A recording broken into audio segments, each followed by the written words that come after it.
ठाणे जिल्ह्यातील शहापूर तालुका हा धरणांचा तालुका म्हणून सुपरिचित असून मुंबई महानगराची तहान भागवणारी भातसा, तानसा, वैतरणा यांसारखी महाकाय धरण या तालुक्यामध्ये आहेत। गेल्या 3 दिवसांपासून मुसळधार पावसाने तालुक्यामध्ये अक्षरशः थैमान घातलाय। या धरणांची पाणी पातळी नियमित ठेवण्यासाठी धरणांमधून पाण्याचा विसर्ग सुरू आहे।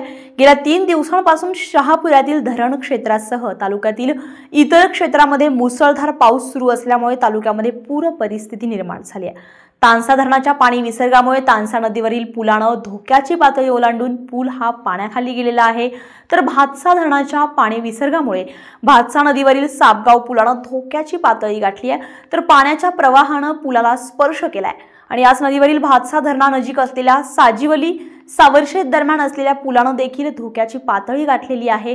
पाणी कुठल्याही क्षणी पुलावरून जाण्याची शक्यता आहे। वासिंद शहराजवळ भातसा नदी शेजारील काही फार्म हाऊस मध्ये पाणी शिरलेलं आहे, तर येथील सार्वजनिक बांधकाम विभागाच्या अखत्यारीत असलेल्या विना संरक्षण कठड्याचा लहानसा पूल पाण्याखाली गेल्यामुळे भातसई गावचा रस्ता धोकादायक झालेला आहे।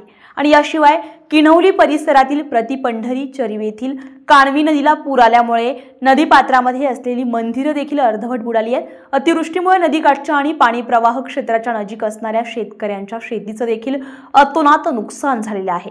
दरम्यान अतिवृष्टीमुळे समृद्धी महामार्गावर 19 ऑगस्ट रोजी रात्रीच्या दरम्यान शहापूर हद्दीतील टोकरखांड ते इगतपुरी बोगदा दरम्यान दरड कोसळल्यामुळे समृद्धी महामार्गावरील वाहतूक खोळंबलेली होती। सुदैवाने घटनास्थळी कुठलाही अनुचित प्रकार घडला नाहीये। प्रशासनाच्या वतीने सतर्क राहण्याच्या सूचना नागरिकांना देण्यात आलेल्या आहेत। Manohar Patole, star Maharashtra news, Thane.